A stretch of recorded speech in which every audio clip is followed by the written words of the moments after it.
अस्सलाम। वालेकुम सलाम बेटा, क्या हो गया? क्या बताऊं, आज ऑफिस में इतना काम था, मैं तो थक गई हूँ। एक गिलास पानी का पिला दो। बेटा मैं कैसे लाऊं? भाभी कहाँ है? भाभी को बोल दो। तुझे तो पता है वो हर वक्त सोचती रहे। बहू, अरे ओ अम्मा बहू, दूसरा को एक गिलास पानी दे।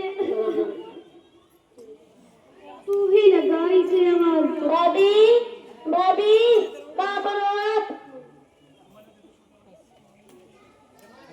दोनों की दोनों यहाँ बैठी, क्या हो भी गया?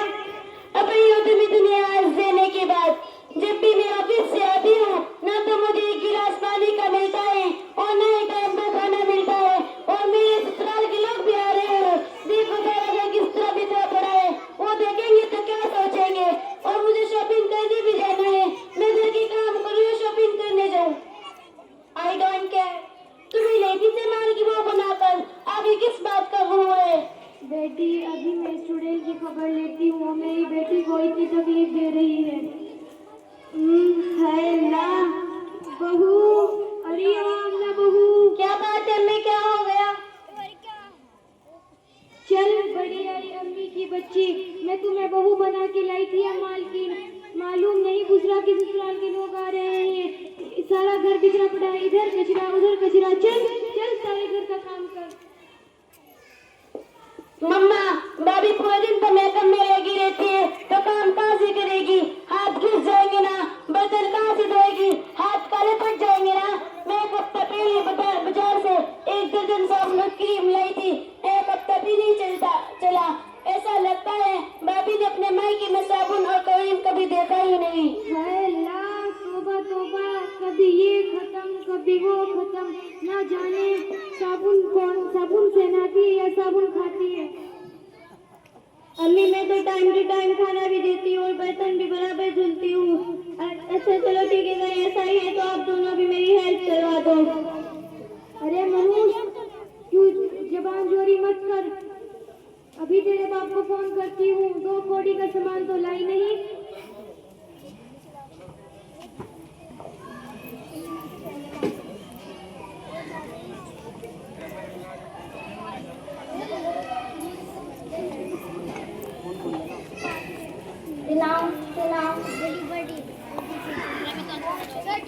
सलामुअलैकुम रहमतुल्लाहि व बरकातुहू। वालेकुम अस्सलाम व रहमतुल्लाहि व बरकातुहू। आइए अंदर।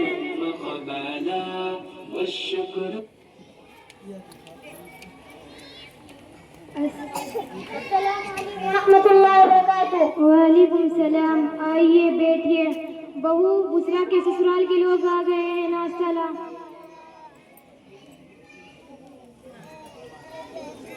हमें नहीं बैठना है। हाय अल्लाह, क्या हो भी गया? देखा अम्मी, आपने जरा से लालच के चक्कर में बुसरा का घर खराब कर दिया। ये लो अपना सामान, बर्तन पलंग बाल्टियां सब क्या है? क्या हम भीख में है? इसमें सोफा टीवी और बाइक कहाँ है? आप अपना सामान भी रखिए और अपनी बेटी भी, हम जा रहे हैं। हाय अल्लाह, तौबा तौबा, ये तुम क्या कह रही हो? अम्मी रुक जाइए ना, उसका मेरा हाथ छोड़ दो। अम्मी प्लीज बैठ जाइए। पापा बैठ जाए ना।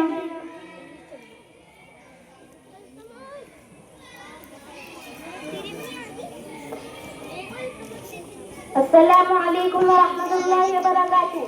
अरे आप लोग ये क्या झंडा फसाद कर रहे हो? देखो आप यहाँ की औरतें कितनी वादा खिलाफ है। शादी के 1 साल पहले कह रही थी देश का सारा सामान लेंगे, अब साल में टोल कर रही है। देखो क्या किया है।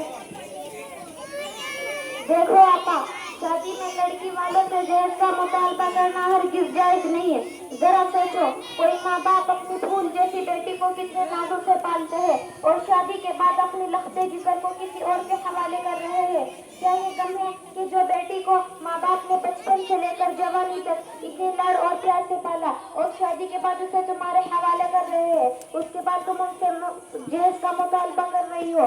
जरा सोचो, तुम्हारी भी बेटी है, कल उसके ससुराल वाले तुमसे ऐसे दहेज का मुतालबा करोगे तो आप क्या करोगी? अगर यही सिलसिला और दुनिया तकलीफों से भर जाएगी और ससुराल में किसी भी बेटी को आराम नहीं मिलेगा। हर किसी को जितना तो इतना कम है, ससुराल वालों की ख्वाहिशें पूरी नहीं करेंगे तो कल हमारी भी बेटी को तकलीफ दी जाएगी, वो भी जहेज का ताना सुनेगी। और सबसे पहले मैं सोचो, हम जिसकी बेटी ला रहे हैं वो भी हमारी बेटी है। अगर हम अपनी बहू को बेटी समझेंगे तो कल हमारी भी बेटी बेटी समझी जाएगी। आज जो जवान लड़कियां वालिदैन का बोझ बनी हुई है, इस जहेज जैसी लानत की वजह से आज जो लड़कियों की पैदाइश को मंथन समझा जा रहा है। अगर हम इस रिवाज को खत्म करना चाहते हैं तो आइए, अगर हम उन सिर्फ नाजुक इस्मत और इस्मत की हिफाजत करना चाहते हैं, अगर हम उन मासूम कलियों को खुदकुशी और जीना वगैरह से बचाना चाहते हैं तो आइए इस बात का हम मायने करें। इस जहेज जैसी मलूम रस्म को हम मिटाकर नहीं मिलेंगे। आपने बाद हमारी आंखें खोल दी। हम किस कदर गफलत और जहालत में जी रहे थे। मैं आज अहद करती हूँ कि अपनी बहू से जहेज का मुतालबा नहीं करूंगी। इंशाअल्लाह आप भी मुझे माफ कर दो। आज मेरी बेटी मुझे माफ कर दे। बुशरा, अपनी भाभी को बुला के लाओ। भाभी आपको मम्मी बुला रही है। आजा मेरी बेटी, मेरी बहू, मेरे लाल। अच्छा आपा, अब मैं चलती हूँ। अस्सलाम वालेकुम वालेकुम अस्सलाम व रहमतुल्लाहि व बरकातुहू।